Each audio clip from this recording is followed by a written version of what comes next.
that this rotation is here to stay? Well, it's a great question, and I think it. I gave a talk a few years ago, and it was called "Is Value Investing Dead?" And my answer was yes, no, maybe, and I don't care. And really, it depends how you define value investing. But your question really comes from, if you look at the last 5 years, look at the Russell Value Index and the Russell Growth. Growth beats value by 11 points a year for the last 5 years, 16 points a year the last 3 years. It's beating it by 33 points this year. So it's a good question if you define value like low price book, low price sales investing, and we define it differently.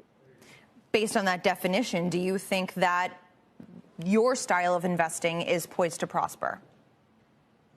Sure. So our definition of value investing is figure out what something's worth, pay a lot less, and of course, that's pretty obvious, but we're looking at cash flows. No private equity firm goes buys a business because it's selling at low price to book, low price sales. They're valuing the whole business, and they care about cash flows and how much those cash flows are going to grow. Warren Buffett would always say, growth and value are tied at the hip.